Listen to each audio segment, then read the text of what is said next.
Selamat datang kembali di channel Borneo Trader. Di video kali ini saya akan menganalisa lagi untuk saham-saham di sektor CPO. Yang pertama DSNG, kedua TAPJI, ketiga BPT, keempat Getsko, kelima LSIP, keenam AALI, ketujuh SSMS, kedelapan SIM, dan terakhir PALM. Langsung saja ke saham pertama, ada DSNG yang di hari Jumat kemarin ditutup di harga 640 sama harga penutupan hari sebelumnya. Kalau dia transaksi asing, DSNG itu diakumulasi. Langsung saja ke teknikalnya. Tapi sebelum ke teknikal, mau lihat dulu harga CPO ya. Harga komoditas CPO ditutup menguat tipis 0,58%.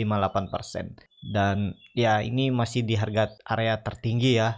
Jadi masih menarik nih untuk CPO. Kalau dilihat dari DSNG menyentuh 650 sampai 655-nya dan gagal lewat. Ya itu area resisten dan juga kemarin itu hari Jumat ada yang profit taking. Biasanya seperti itu. Jadi untuk Senin kemana arahnya dengan kondisi seperti ini, doji ya.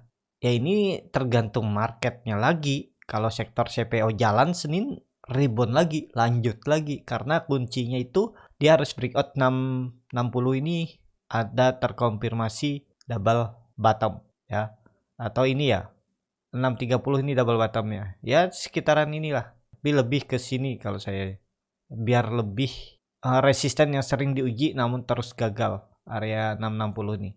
Jadi seperti itu untuk DSNG.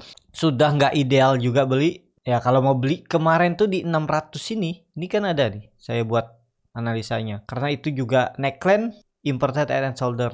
Ini kelihatan lihat setelah dia breakout di tanggal 16 Februari dia retest 600, naik, ditarik, habis itu turun lagi, retest lagi, sempat turun sampai 590, ditarik naik. Jadi kalaupun Bapak Ibu ada yang tektokan itu dapat dua kali kan. Misalnya beli di tanggal 16 Februari, beli di 600 605, jual di 620 atau 615, sudah 2%. TP besoknya beli lagi, udah dapat kan. Ya seperti itu. Kalau beli saham ya disupport aja, berharap ada pantulan dan juga bisa naik lebih tinggi. Kalau misalnya beli di harga sekarang, bisa nggak? Bisa, nggak ada yang larang. Cuman antara risk ke bawah dan reward ke atas itu nggak seimbang.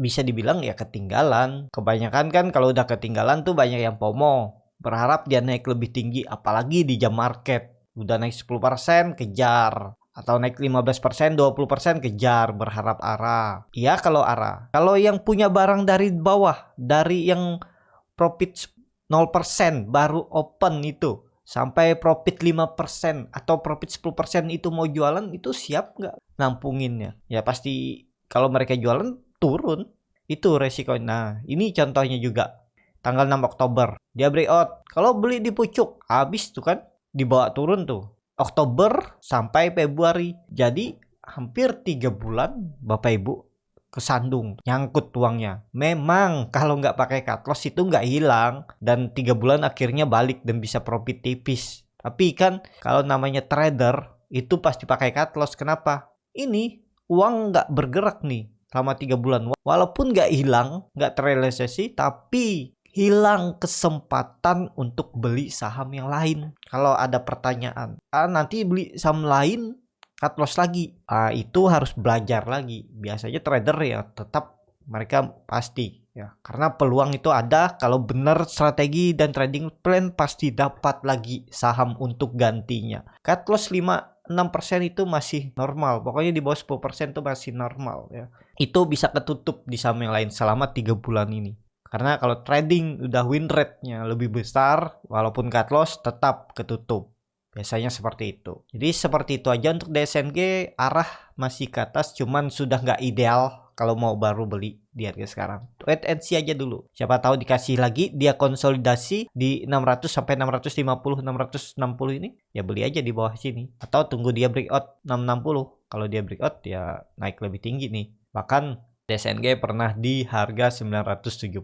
Jadi ya menurut saya masih menarik, cuman harga belinya yang nggak ideal. Jadi seperti itu. Untuk DSNG langsung saja ke saham kedua. Ada TAPJI yang hari ini ditutup menguat 4,19% ke harga 745. Kalau dilihat transaksi asing, net sell. Kalau dilihat dari broker summary-nya, TAPJI diakumulasi. Langsung saja ke teknikalnya. Secara teknikal, TAPJI mantul dari pola cup and handle-nya ini. ya, retest 700 dia rebound lagi. Jadi kemana arahnya? TAPJI pelan-pelan 800 sampai 850. Dan ini kan saham baru IPO semenjak April 2021, jadi sudah setahun, udah kelihatan pergerakannya, dan resisten kunci itu 800 kalau di breakout lanjut strong uptrend. Dan juga TAPJI sudah membentuk satu swing low yang lebih tinggi. Apakah ini swing low? Ya sepertinya iya. Dan ini kan sudah confirm uptrend nih. Dia seperti ini. Bisa aja bukan swing low-nya di sini, bisa aja di sini ya. Nanti retest lagi 700, dia buat swing low-nya di sini, baru naik retest atau langsung naik juga bisa. Kuncinya ya belinya dekat support aja, jangan kejar harga. Kan kelihatan nih pergerakannya lebih rapi. Jadi support resistannya juga kelihatan nurut, angka-angka genap nih 700. Ya udah. Jadi seperti itu. Ya, untuk TAPJI target masih bisa ke 800. Exit aja kalau dia jebol 700. Harusnya seperti itu untuk TAPJI. MACD-nya mengarah ke atas, mau bentuk golden cross, bar chart di atas 0 juga terbentuk, volume makin meningkat. Jadi menurut saya lanjut untuk TAPJI minggu depan. Langsung saja ke saham ketiga, ada BPT yang hari ini ditutup menguat 6,02% ke harga 88. Kalau dilihat transaksi asing, net sell. Kalau dilihat dari broker summary-nya, BPT diakumulasi. Langsung saja ke teknikalnya. Secara teknikal, BPT sama, dia akan uptrend, tapi lebih konfirmasi kalau sudah breakout 92. Area resistennya ya. Kalau dia break ini, udah siap-siap rally. Targetnya, harga tertingginya 104, dan kemungkinan ini sinyal dia ngasih info. Potensi arah bisa sampai 120. Ya, ini bisa seperti itu, tapi tetap ini saham high risk karena under 100 dan market cap-nya juga kecil. Jadi gimana peluangnya? Harusnya peluangnya masih ke atas, dan ini kan terlihat dia memang mematahkan trend downtrend yang semenjak dari September dan juga dari Desember 2020 ini. Dia patahkan dan ya arahnya ke atas, tinggal tunggu dia breakout 92 itu siap-siap rally. Minim-minim dia bisa sampai 105 dan 110, dan bahkan ini yang tadi saya bilang potensi sinyal dia akan ke sini. Bisa seperti itu karena kenapa? Karena dia open gap up ya, dan ditutup langsung. Jadi seperti itu. Untuk BPT volume juga meningkat, MACD juga sangat tajam mengarah ke atas, sudut kemiringan lebih dari 45 derajat. Jadi kalau rebound hari Senin, Selasa, ya pokoknya minggu depan potensi arah bisa sampai itu 92. Apakah bisa spekulasi buy di harga sekarang? Udah jauh ya. Kalau area supportnya itu 82, 83 ini, dan jebol 80 jual.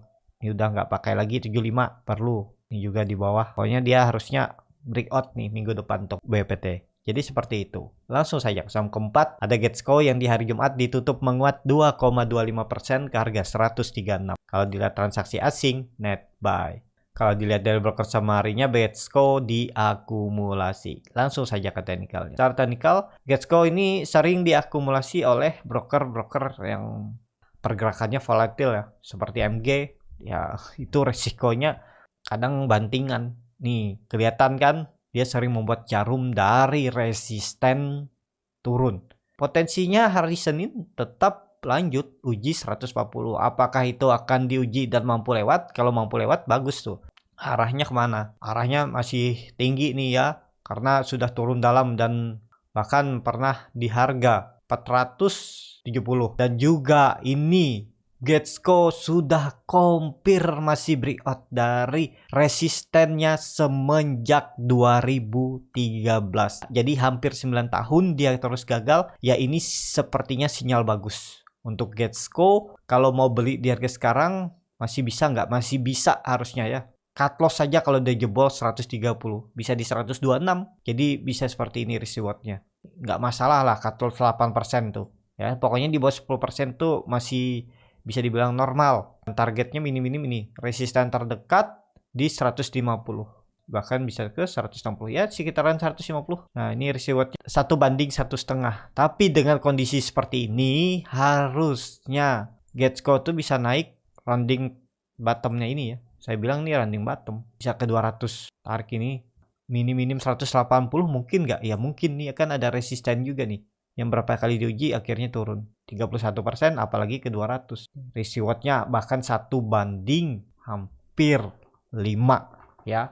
Jadi menarik menurut saya, yang penting sabar untuk Getco. Jadi seperti itu aja untuk Getco. Langsung saja ke saham kelima, ada LSIP yang di hari Jumat kemarin ditutup menguat 2,95% ke harga 1395. Kalau dilihat transaksi asing, net buy.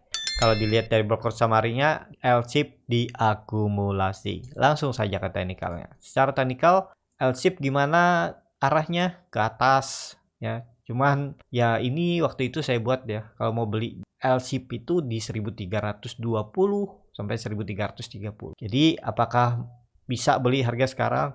Sekarang saya update ya. Nih area supportnya lagi di 1350 tuh, neckline dulunya double top. Jadi seperti itu. Ketinggalan juga ya. Kalaupun nekat beli ya yang harus siap cut loss kalau udah jebol 1340. Udah, karena berpotensi tuh bisa ke 1250 lagi karena naik turunnya ini sekitar 100 poin. Dan menarik juga untuk LSIP ini uptrend bahkan dari April 2020 dia sudah membentuk lower high 2 dan higher high. Di uptrend dan konfirmasinya memang 1500 itu semenjak 2017 gagal terus dilewati. Kalau lewat itu ke 2000 untuk LSIP. Jadi menarikkah? Harusnya menarik untuk LSIP. Cuman proses ke sana itu time frame-nya bisa lebih lama ya. Yang penting Bapak Ibu sabar aja, tetap hot. Kalau minat beli LSIP juga saham fundamental bagus, jadi nggak masalah. Jadi seperti itu untuk LSIP. Langsung saja ke saham ke-6, ada Ali yang hari Jumat kemarin ditutup menguat 3,63% ke harga 11.400. Kalau dilihat transaksi asing, terus net buy. Kalau dilihat dari broker summary-nya, Ali didistribusi. Langsung saja ke teknikalnya. Secara teknikal, Ali didistribusi tapi terus naik. Ya ini juga saya udah lama nggak perhatikan, ternyata volume makin meningkat. Jadi sekarang itu supportnya bukan di 10.000 lagi, jadi hapus saja. Terupdate dia sudah konfirmasi breakout dari resisten semenjak Maret 2021 di 11.000. Ini areanya, dan apakah ini sudah terkonfirmasi pola cup and handle? Sepertinya ya, karena volume makin meningkat. Saya lupa tadi lihat bid offernya bagaimana untuk Ali. Ali masih tipis saja ya, jadi memang seperti itu untuk Ali. Jadi kemana arah Ali? Ya ke 12.000 terdekat karena naik turunnya ini 1.000 poin dan ke 13.200. Kalau ditarik dengan Fibonacci retracement, bagi Bapak Ibu yang masih bingung membuat support resisten juga bisa ya pakai Fibonacci retracement. Kalau saya biasanya ya lihat histori harga sebelumnya mana tuh yang sering disentuh. Ini kan 11.600 sering disentuh ya, bisa ke situ dulu atau sampai 12.000. Atau Bapak Ibu bisa tarik dengan Fibonacci retracement. Terdekatnya ya bisa dia ke 12.300 ya, sekitaran 12.000 sampai 12.300 itulah. Jadi seperti itu. Untuk Ali menarik juga nih, udah naik 14% dari harga 10.000 semenjak dia confirm double bottom. Jadi seperti itu untuk Ali. Langsung saja ke saham ke-7, ada SSMS yang di hari Jumat ditutup menguat 2% ke harga 1020. Kalau dia transaksi asing, net buy. Kalau dilihat dari broker summary-nya, SSMS malah didistribusi. Langsung saja ke teknikalnya. Secara teknikal, SSMS ini menarik juga. Potensi akan lanjut, tapi untuk konfirmasi dia lanjut uptrend itu 1050 sampai 1080. Kalau dia sudah bergerak di atas itu, ya pelan-pelan akan menutup gapnya di 1175. Jadi kalau niat beli SSMS ini ya ini kesempatan. Yang penting kalau dia tutup di bawah 1000 lagi, jual aja, nggak usah peduli nih EMA 20 kalau saya. Tapi kalau Bapak Ibu berharap di EMA 20-nya ada pantulan ya silakan. Kalau mau konfirmasi lebih dalam dan siap cut loss lebih dalam, ya jebol 950 itu lanjut downtrend. Tapi kan karena sektor CPO ini akan uptrend, harusnya SSMS potensi naik karena terlihat juga volume makin meningkat seminggu kemarin dan MACD mengarah ke atas sudah membentuk golden cross, bercat di atas 0 juga makin tinggi. Jadi kalau saya lihat tetap SSMS potensi rebound lagi minggu depan. Jadi seperti itu untuk SSMS. Langsung saja ke saham 8, ada SIM yang di hari Jumat ditutup menguat 2,07% ke harga 492. Kalau dilihat transaksi asing, net buy. Kalau dilihat dari broker summary-nya, SIM didistribusi. Langsung saja ke teknikal. Cara teknikal, SIM juga bagus, mantul dari 480, tapi akan lebih bagus SIM ini breakout 500 karena perubahan praksi harga dan terkonfirmasi pola cup and handle. Jadi apakah masih bisa beli di harga sekarang? Kalau nekat beli ya, memang nih nggak sesuai dengan risk rewardnya karena jebol 480 cut loss, jadi 12 poin turun dan cuma 8 poin naik. Tapi bagusnya kalau dia breakout 500 itu peluangnya lebih besar daripada dia turun. Jadi yang penting nekat aja, memang risk reward nggak seimbang kalau beli di harga sekarang.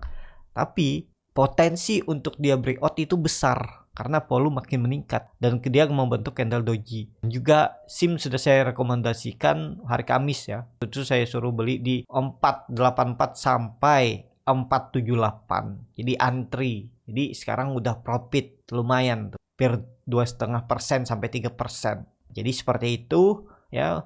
Kalau mau beli di harga sekarang bukannya pom-pom ya, apakah masih bisa? Ya tadi tiap cut loss di bawah 480. Ini peluang untuk rebound untuk breakout nih besar 500 karena itu akan perubahan praksi harga. Targetnya kemana? 540 sampai 580. Nih terdekatnya 540 dulu, baru 58. Jadi seperti itu untuk SIM juga saham berfundamental bagus, jadi aman, pergerakannya memang nggak terlalu volatil. Ya penting sabar dan jangan beli di pucuk. Kalau dia ternyata breakout 500 Bapak Ibu nekat beli, ya siap-siap juga kalau ternyata dia balik arah. Ini kan biasa.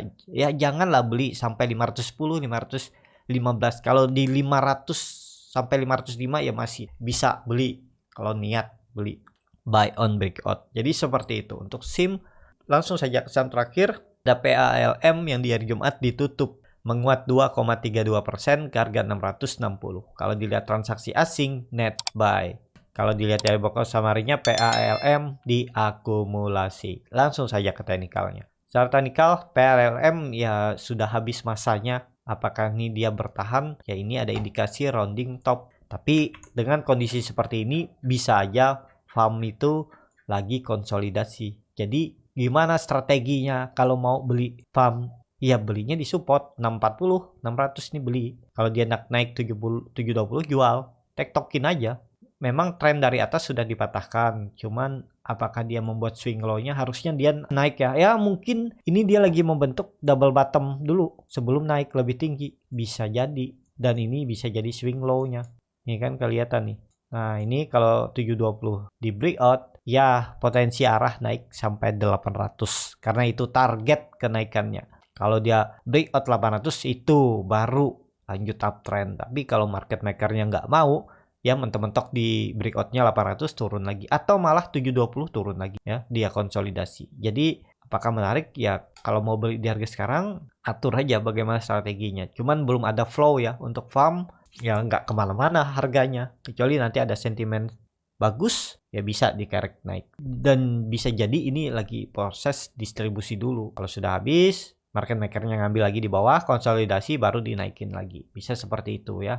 Tapi agak lambat naiknya kalau sudah seperti ini. Nggak seperti naik sebelumnya ini. Bisa 5-6 candle udah naik tinggi. Tapi kalau sudah turun dalam seperti ini biasanya pelan-pelan dia naik. Nah, jadi seperti itu. Untuk farm cukup sampai di sini video kali ini. Terima kasih untuk Bapak Ibu dan teman-teman yang sudah menonton video ini sampai selesai. Apabila channel Berniat Trader ini bermanfaat dan bisa menjadi bahan pertimbangan Bapak Ibu dalam membeli, menyimpan dan menjual sahamnya, bisa klik tombol subscribe dan nyalakan lonceng notifikasi. Ada kritik, saran ataupun pertanyaan bisa langsung tinggalkan di kolom komentar. Dan bagi Bapak Ibu yang mau belajar scalping, ya, cari profit cepat dalam hitungan menit 1-5%, ya nanti saya akan ajarkan caranya, bagaimana cara screening sahamnya, bagaimana cara baca bid offer, bagaimana cara menganalisa time frame chart yang lebih kecil, dan yang paling penting tahu di mana titik entry dan exit untuk beli saham scalping. Dan juga nanti Bapak Ibu diajarin bagaimana melihat chart, melihat pola saham mau naik dan turun, bandarmologi, end of day, dan juga ARB Hunter, arah Hunter. Kalau tertarik bisa DM Instagram